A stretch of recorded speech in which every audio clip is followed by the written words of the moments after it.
Dans l'article Les services de renseignement vietnamiens 1945-1954, publié dans la revue Guerre mondiale et conflits contemporains en 1998, Michel Baudin, professeur d'histoire et spécialiste de l'Indochine, s'est penché sur les services secrets vietnamiens pour en comprendre les logiques et en saisir les structures, les méthodes et les résultats. D'emblée, soulignons peut-être que jusqu'à aujourd'hui, il y a peu de chercheurs français qui s'intéressent à ce sujet. Pourquoi? Alors, la première raison, c'est que les affaires indochinoises sont extrêmement compliquées et que l'on travaille sur des archives indirectes. C'est-à-dire que les archives que l'on trouve au service historique de la défense sont des traductions de documents qui ont été saisis en opération, des rapports de chefs de poste, des rapports d'interrogatoire. Donc on a très très peu de témoignages. Et puis il y a une deuxième raison, c'est que l'Indochine, ça n'intéresse pas la France parce que la guerre d'Indochine a été enterrée du point de vue mémoriel par la guerre d'Algérie et peut-être par la guerre du Vietnam américain. Donc les archives commencent à s'ouvrir, mais par définition, les services secrets sont secrets et il y a certaines archives que l'on ne verra sans doute jamais. Au-delà des problèmes de source que vous venez d'évoquer, que sait-on aujourd'hui de l'organisation, de la structure et du mode de fonctionnement des services de renseignement vietnamiens?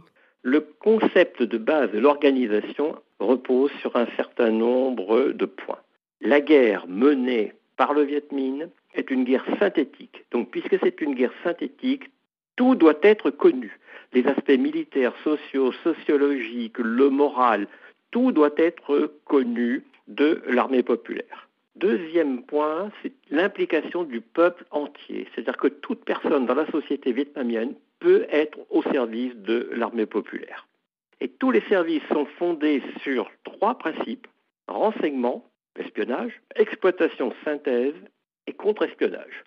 Autrement dit, ce sont des organisations extrêmement complexes qui ont beaucoup changé dans le temps, mais qui restent sous la tutelle du Parti communiste. Alors, dans sa forme définitive, c'est-à-dire au-delà des années 50, il y a 6 services de renseignement Viet Minh complémentaires. Alors, le premier est le service central de renseignement de la défense nationale, le Tin Bao. C'est un service d'espionnage et de contre-espionnage classique qui intervient au Vietnam, mais aussi en France. Alors en France, par exemple, il y a des espions qui travaillent avec des agents du bloc de l'Est, avec sans doute les cellules secrètes du Parti communiste français, et qui font des pointages dans les ports, dépouillent la presse.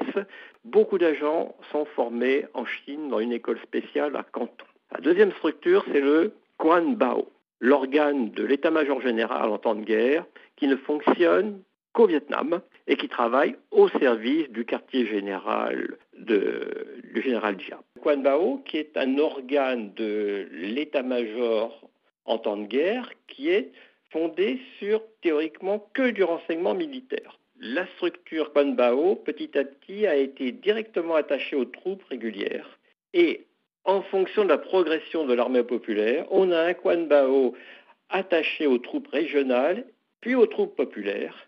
Mais c'est extrêmement complexe. On a par exemple des Quan Bao provisoires pour les grandes opérations. Et il y a même des structures secrètes. Ce sont les renseignements militaires généraux. Troisième structure, le TRINSAT.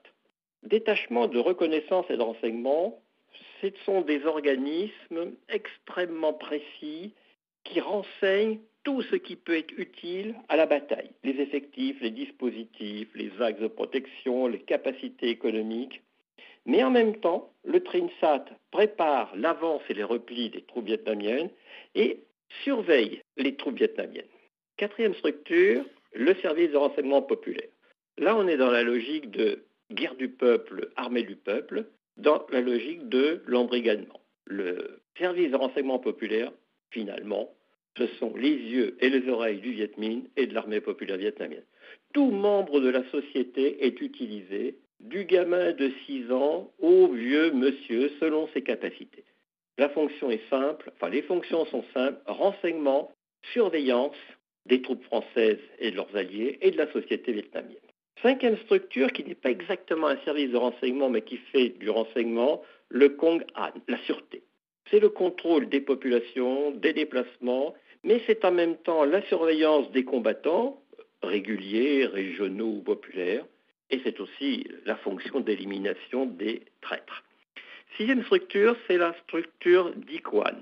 C'est le service de guerre psychologique pour préparer à la désertion.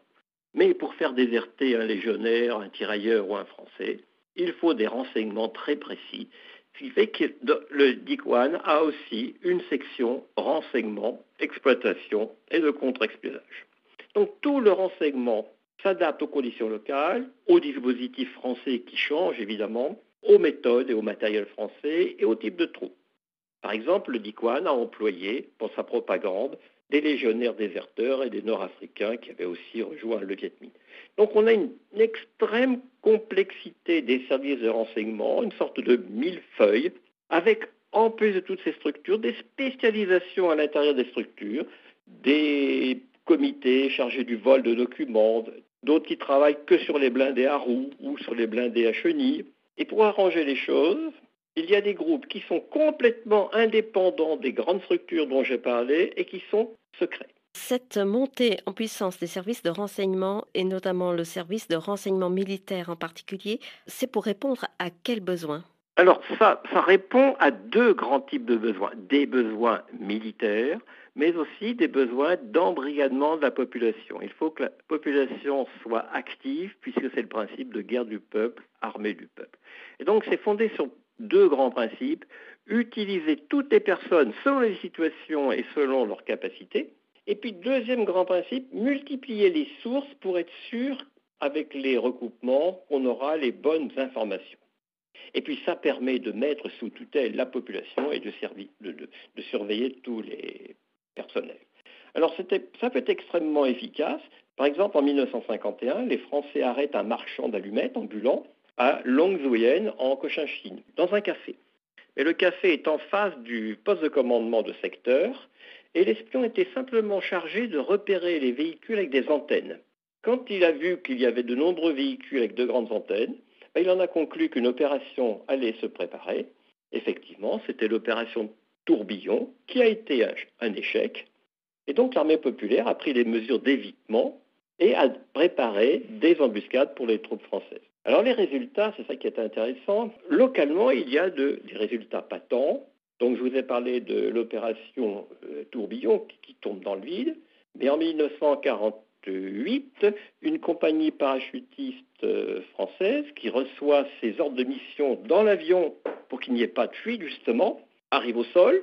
Et au sol, elle trouve des marchands de cigarettes, de fruits, de bières qui leur disent « Mais on vous attendait depuis 3 jours, qu'est-ce que vous avez fait ?» Donc l'opération avait été éventée. Alors, il y a aussi des échecs. Alors des échecs parce qu'il y a des changements de dispositifs français. Par exemple, à Nassan, le Trinsat n'a pas su que les points d'appui étaient tenus par la Légion. Cette organisation si complexe, si compartimentée, qui ne semblait laisser rien au hasard, donnait des satisfactions du côté vietnamien, comme vous venez de l'évoquer, mais également quand même des limites, notamment peut-être le fait que ce soit trop bien détaillé. Est-ce qu'il n'y aurait pas des lourdeurs dans le processus de traitement des infos? Bien sûr, mais il y a bien autre chose. C'est que ces espions, par exemple des services de renseignement populaire, ne sont absolument pas formés. Quand on dit à un petit gamin, tu comptes toutes les voitures qui ont plus de 6 roues, il les compte, s'il sait compter. On manque de moyens radio, en dépit de l'aide chinoise dont j'ai parlé précédemment. Il y a des comités d'espionnage qui ne sont pas bien équipés. Il n'y a pas d'analystes, il n'y a pas vraiment d'analystes. Et donc, les échecs sont flagrants. Autrement dit, c'est un millefeuille. Bien souvent, le Viet Minh a tous les renseignements possibles et imaginables, mais il ne sait pas les traiter parce qu'il y en a trop. Donc, il y a des limites, si vous voulez. Alors donc, ces services de renseignement Viet Minh sont, dans la mémoire des anciens combattants, tout à fait auréolés d'une grande efficacité. Alors, ce sont des services qui sont hiérarchisés, structurés, standardisés, et correspondent sans doute à la minutie vietnamienne. Alors, on peut dire que les services de renseignement Viet Minh ont souffert de ce qu'on appelle les défauts de leur qualité, parce que les groupes de synthèse croulaient souvent sous une masse de renseignements qu'ils ne savaient plus traiter.